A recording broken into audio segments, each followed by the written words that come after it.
So my friends, we have something really important to talk about. Why the narcissist isolates you from people. Why would you do that? This is the most weirdest thing that someone can do. But there's a reason, and it's all orchestrated this way for this one particular reason. Let's talk about it.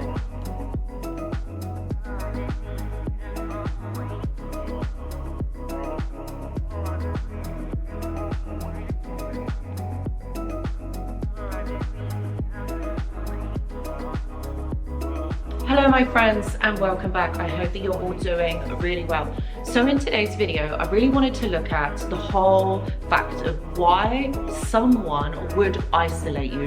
Why do they have to do this? What is the whole reasoning behind this? Why would you just really isolate someone? And it's a phenomenon that I've come across particularly in these cases. Now, obviously, I've been studying psychology for quite some time and we've been looking at human behavior. And I've never come across this phenomenon, only in these cases. So this is what I really want to kind of unpack. Why is it that the narcissist has to isolate you completely in order, to keep you? There is a psychology behind it, and this is what we want to unpack. But my friends, just before we get into the video, I just want to say that I do go live on this channel every single Tuesday. And if there is a question or there's something on your mind, I would say come on over to the live because I could be answering your question. We've also got a really supportive community. There is a vibe on these lives, but listen, don't take my word for it. Come over, join the live and have your question answered. I'd love to see you there. So as we know, the narcissist uses control to be able to orchestrate certain events so that they go their way.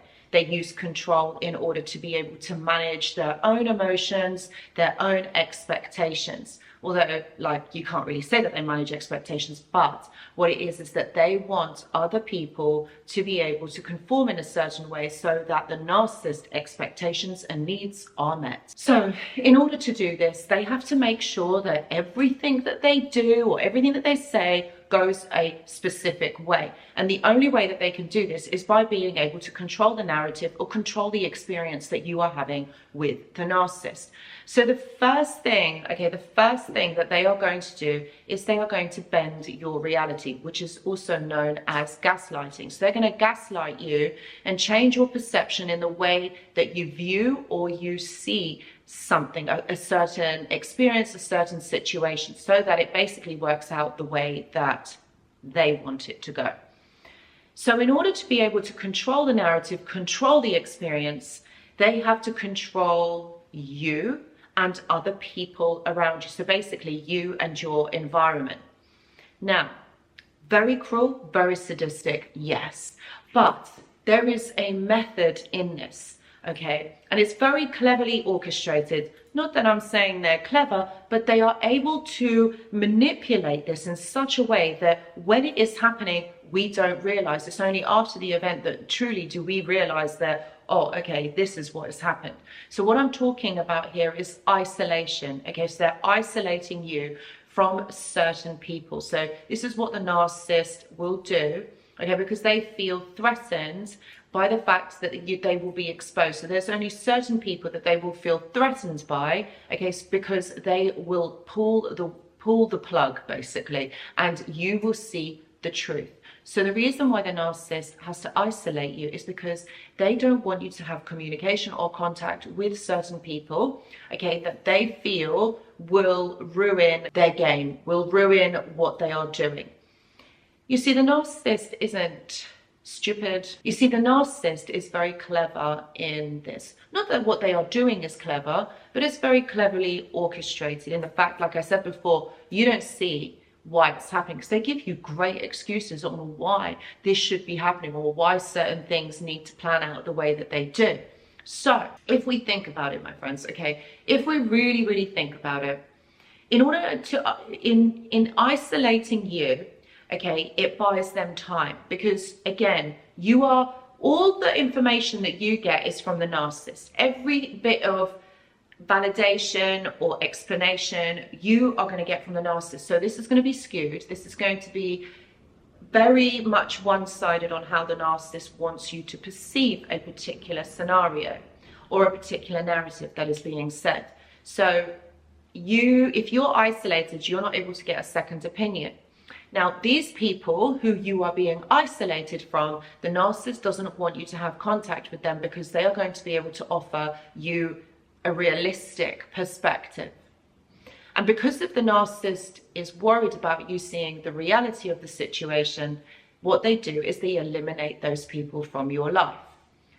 This is where it becomes very sadistic. It's actually what they then do is the people that they are isolating you from, they could in fact say derogatory things about you. They might change the other person's perception of how they see you or how certain things have gone. So they're lying to them, they're gaslighting them as well as you. And neither one of you or the other people are going to notice that this is happening.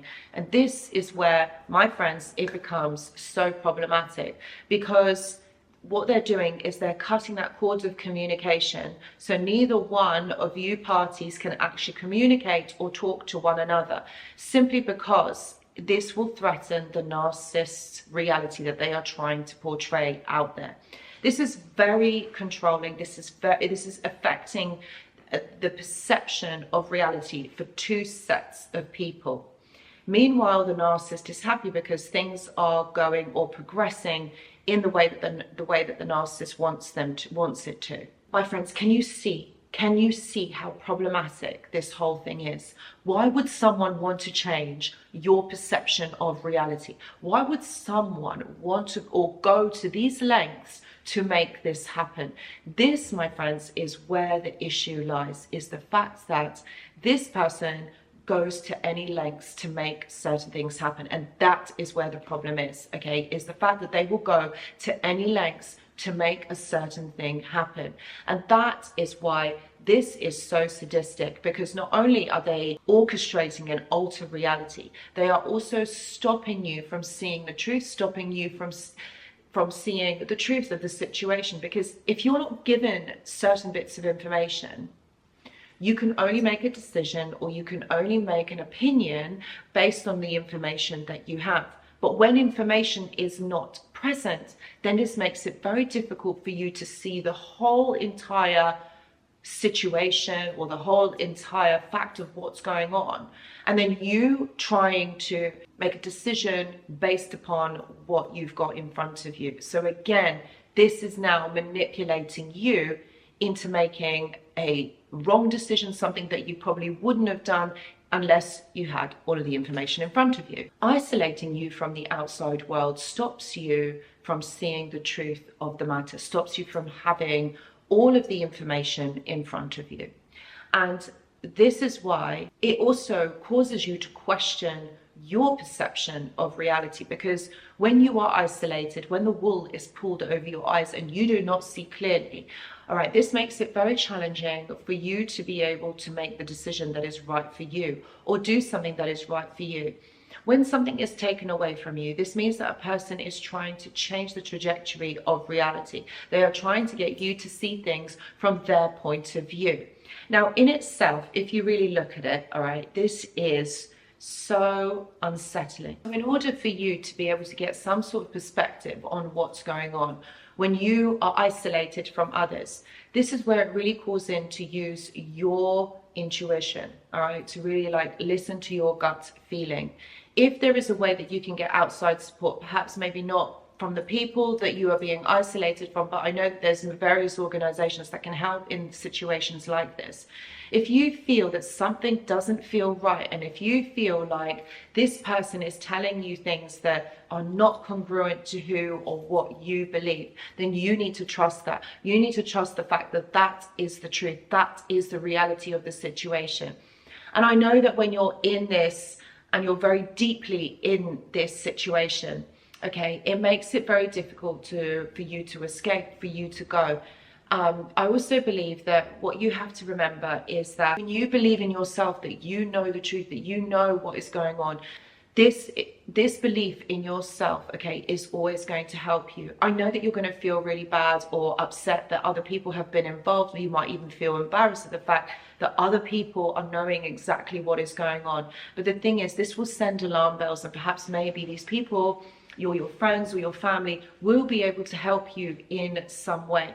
But what we have to look at here is that if those people know you and they love you, they're always going to be on your side. They are always going to believe you. Even though this person has come in, caused a wedge, maybe between you and your family or you and your friends, people that matter to you, you don't have to worry about those people leaving you or those people not believing you, because if they love you or if they care about you, they're not going to leave your side. They're always going to be on your side and want the best for you. So this is something that you have to also believe in, that fact, and trust that it's going to be all right. You've also got to remember, okay, that the narcissist is all about destruction, about destroying. What they want to do is cause wedges between relations, between friendships, simply because all you've got is them. So you don't get a second opinion. You don't get another version of the truth or another certain thing that's going on. They don't want you to see that. So what you have to remember is that is what is at the core here. So I encourage you to seek different perspectives, or to think about different things that may be happening in a situation or an experience for you, or in a narrative. All right, there's always more than one perception. So this is what you have to remember, and this is probably what your gut will be also telling you, that there's more than one way in this situation.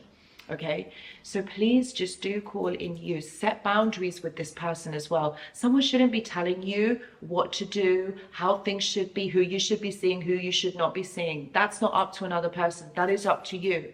And this is for you to figure it out and see past all of this, okay? So please, if this is what you feel like you're losing friends or losing family members, then something like this could be happening. I would encourage you to look deeper into this.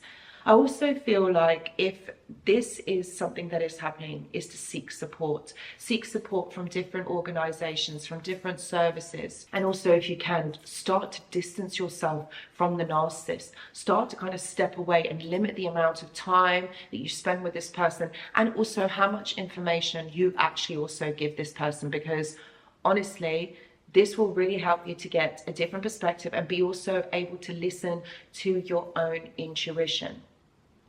You have this intuition because something isn't right. So I encourage you to really call upon that. Guys, if you are going through something like this, please know that I do offer one-to-one consultations. Please see the description box below. I've also got a video that will help, that basically talks about this in greater detail on some of the things that I've mentioned in the video. And also, if you are seeking a different perspective, watch this video, because this will really, really help you. I've also got a mentorship and a journal club, which I post every single Monday. Again, please see the description box for the below. I've also got a Discord server, which is a community of like-minded individuals. If you want more information or you'd like to join, please see the description box for the link. Guys, thank you so much for watching, and I hope to see you in the next video. Goodbye.